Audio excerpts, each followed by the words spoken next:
fucking dying, like... It's like a duck, man. In Spanish, like, sitting he's on the saying top of the that. We welcome to another video. Just a quick message. Thanks for all the support, gang. I really appreciate it.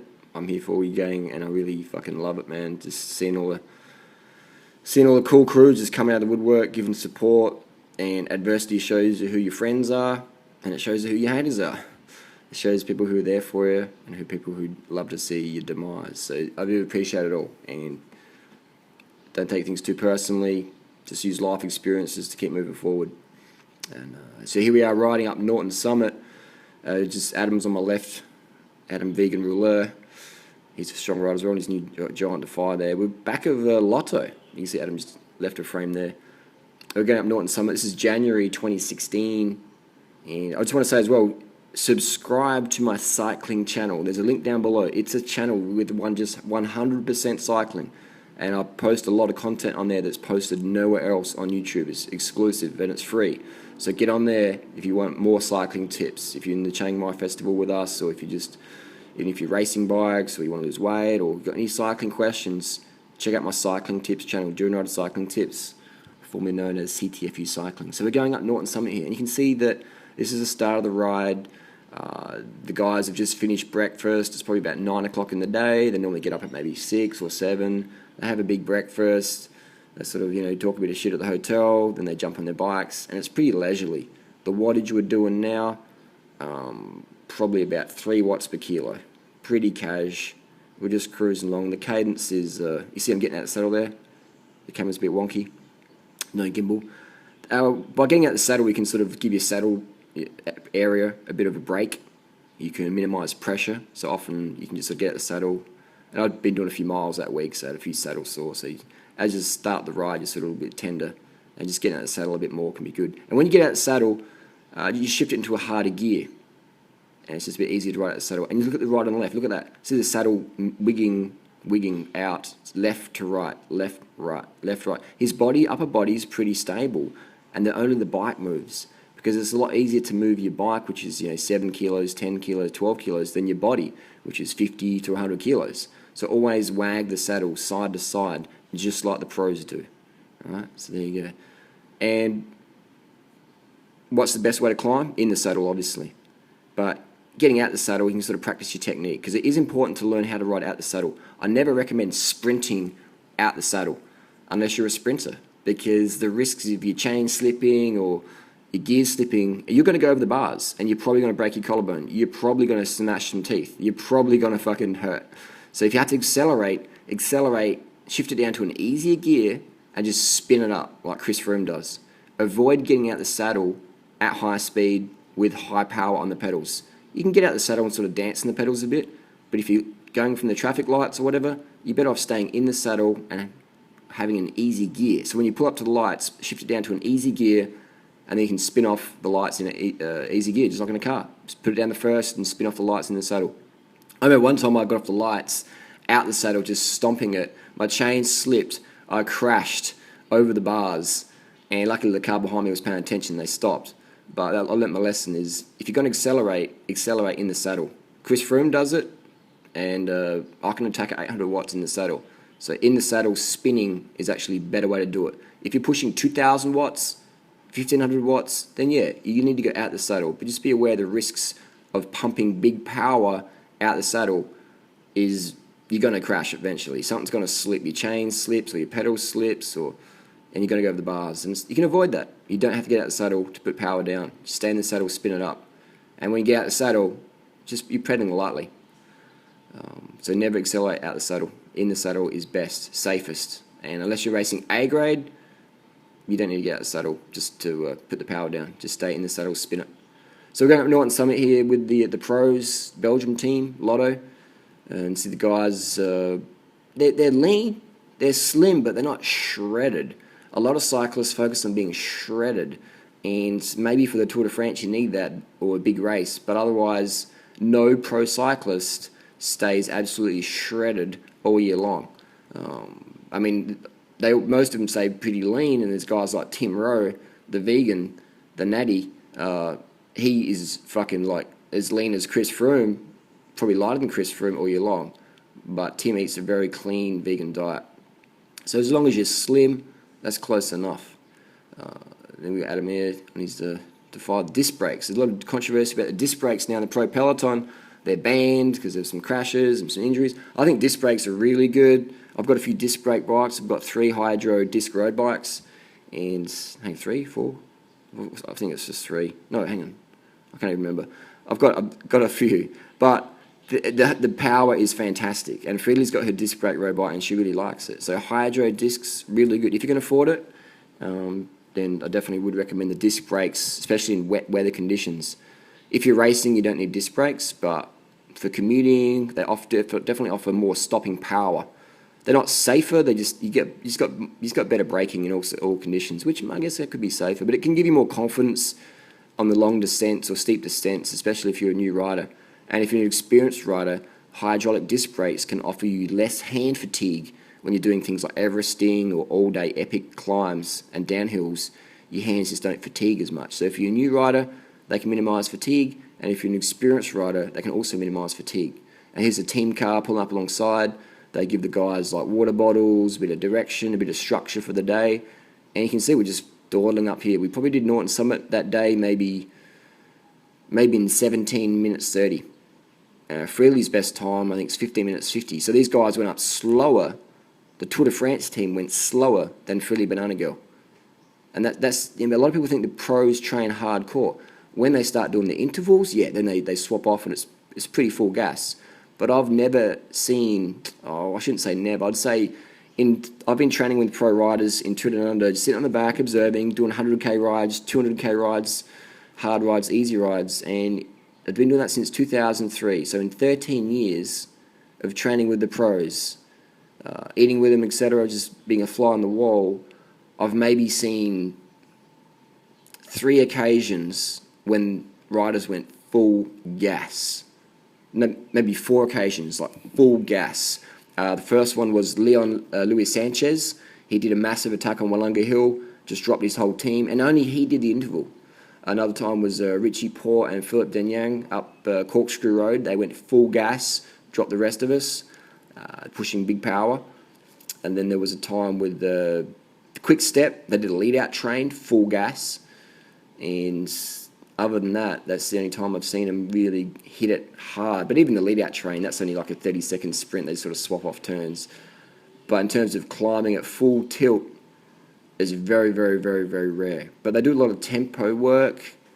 But the majority of the training I see is around the 200s, 200 watts, 2 to 250 watts. They maybe climb at 300 watts. So it's pretty casual stuff. And if you're about 65 kilos, the average pro is about 70 kilos. So 250, 300 watts is not hardcore if you look at the watts per kilo. So it's, and these guys, that's all they do is ride. So they get massage, they're just full-time riders. So they don't go hardcore, but they're very, very consistent, very consistent. So if you go on a holiday and you take time off your bike, I mean, that's a bad thing. I mean, if you've got a broken arm or a broken leg, obviously there's not much you can do, catch up in other areas in your life. But if you can ride a bike and you're not riding, you're missing out on big training. You're missing out on big metabolic advantages there. And you're missing out on a lot of adventure. So if you can ride a bike, you always bring your bike on holiday. Again, unless you've got a broken leg or something, and then just do the best you can, catch up on my YouTube videos. But so it's good times. And this is a film with the GoPros and the old GoPros. A little bit. The new GoPros are pretty good, aren't they? The new GoPros. So the cadence has gone up a bit more. The guys have warmed up a bit. You see that? They're sort of a little bit stiff at the start, out the saddle, sort of grinding a bit. Now the cadence is there. The legs have warmed up. The enzymes are flowing. The blood's flowing more. And the cadence gains. I'm just checking the GoPro's working. OCD. Just make sure it's on. And do the cadence. Is they're like a piston, like a little school of sardines. And we don't eat sardines because we're vegan. But they're like a school of sardines up the hill. And what's the deal with vegans and pros? A lot of pros are going more vegan, plant-based. Not many will go out there openly and say it because of sponsors and stuff like that, or they just don't want to. They're not vegan, but they just do it for performance reasons, so they don't really care much about the animals or whatever. But a lot of pros are eating more they're carving the fuck up even more and more. They understand the importance of that. And you saw Nibali recently won the Giro. He was carving the fuck up like a monster. The sugar gels, the sugar waters, stuff like that. He was really on top of it, and you could tell You could tell he was carbed up. His red blood cells were full of carbs because he was just spinning and just demolishing everyone. And even Krushwik had the unfortunate crash. He was definitely carbing the fuck up. And sugar water, glucose strips, things like that. I would say the most powerful thing for a cyclist as recovery for power the next day is sugar water. More powerful than any drug. Obviously, if you're on drugs as well, that helps. But sugar water, like if let's say I was in a race, right, and hypothetically there was no laws on drugs or whatever, and someone says, look, you can take everything, or you can take sugar water. If you can take drugs but no sugar water, or you can take no drugs with sugar water, I'd be like, give me the sugar water. Because your muscle glycogen is everything. You can be on all the best gear in the world, but if your glycogen is not there, you will not push the power. Just like you can have the best fitness, but if you don't have the cadence, if you can't get the right gear, you will get dropped. You just won't be able to push the power. Or you might be able to push the power, but your metabolic fatigue waste products will be enhanced. And so you'll fatigue quicker. That is why in the hour record, Bradley Wiggins did like 470 watts. 470 watts on the flat as a rail thin climber. You know, maybe it's 468 watts, something like that, for an hour. His cadence was 105. So high power, high cadence. Probably around 90 cadence is good for most of the time. If you're pushing, over 350 watts, 320 watts, then you could bring up to 100. But if you're just starting out as a new rider, I would say around 90 cadence seems to be a sweet spot for the relatively new rider. I've seen a few guys here in Chiang Mai, and they'd be doing like 100, 110 cadence, and we drop them down to about 90 cadence, and we find we squeeze out a few more watts.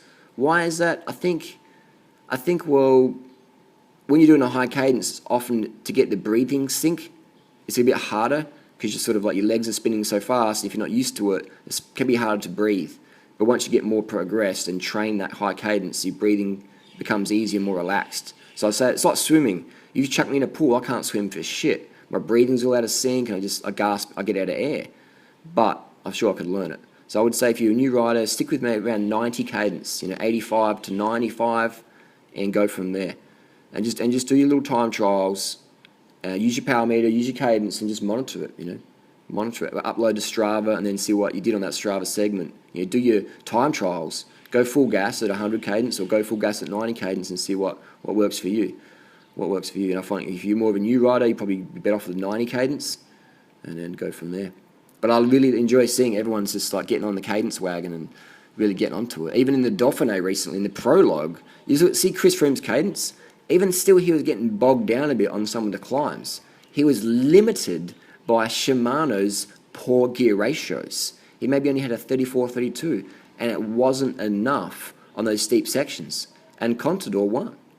Now, I would say if Chris Froome, here's my controversial statement here, I would say if Chris Froome had proper gearing on his bike so he could get cadence, he could get the Froomingham effect cadence the whole way up the Dauphiné prologue climb, I would say Chris Froome would have won that or minimised the time gap from Contador. So that's my little thing there. The thing is the pros are limited by the gearing, and they can't exactly slap on a 40 cassette because people will be like, what's going on there? Or Shimano sponsors Sky. So there's manufacturers out there who make a 3411 speed or a 3611 speed, but Chris Froome can't really use it because Shimano will say, hey, well, what the fuck are you doing? But I could get Chris Froome's bike better than the Team Sky mechanic. I could literally get Chris Froome's bike and make it better for that Dauphiné prologue. I would slap on like a road link with just his normal Di2 rear derailleur, and I'd put like a 36 cassette on there or a 34. And so Chris Froome had the cadence. And I'd sit down with Tim McCarrison and I'd say, look, this is where Chris Froome lost seconds because his cadence dropped under his optimum. Chris Froome knows what his optimum cadence is for his desired power output. So all we have to do is go on Strava, we could upload Chris Froome's file, and we could just mouse over the course and see what Chris Froome's cadence was, what his power was, and when it dropped down, we could go, well, what gear was he in? Was he in the easiest gear? And if he wasn't in the easiest gear and his cadence was still too low for his ideal, then we know we need to put better gearing on Chris Froome's bike. But that's not going to happen because when you're sponsored by Shimano or SRAM, whatever, you can't really make the modifications like that. So it's that's even in the pro peloton, even guys like Chris Froome who are really advanced are still limited by sponsorship burden. They can't fully customize their bike to have adequate gearing. That's my little rant there. So I would definitely but that's going to change in the future. Shimano's going to have even better gearing ratios.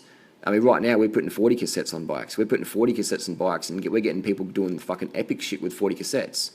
So Chris Froome could be even more epic, because that prologue, look, I have to check the course again, but it looked like it had some like really steep sections at like 20%. And if it's that case, then you're just producing more fatigue metabolites. And let's say maybe you did good on the TT, but then the next day your legs were blown because you had to push 420 watts at 80 cadence on certain parts, and your legs just got a bit more torn, and then your recovery is minimized. There's little things like that we can squeeze in, and it's the marginal gains, man. It's the motherfucking marginal gains. And it's the little things like that, and that's why if you're not training with a power meter and you don't understand cadence and the patterns of that and the gear choice, then you really do miss out. And that's why I can improve riders like even Chris Froome, just because I can have an open mind and I'm not bound down by sponsors. So I could even improve Chris Froome's bike. I'd have to watch that whole course prologue again, but I actually, I'm pretty sure he was grinding some parts. I know in the Velter, 2011 Velter, Chris Froome 100% lost the Velter because he didn't have the proper gearing. And he was grinding, and Kobo just rode away from him. And these guys are going to stop for a piss. They piss all the fucking time, at least every 1.5, 2 hours. They're pissing all the time. So if you want to be a good rider, if you want to be lean, a lean person, a good, good parent, etc., then be hydrated, man. Because when you're hydrated, you can get more work done. So Adam's stopping for piss as well. I'd sort of just piss before we hit the climb.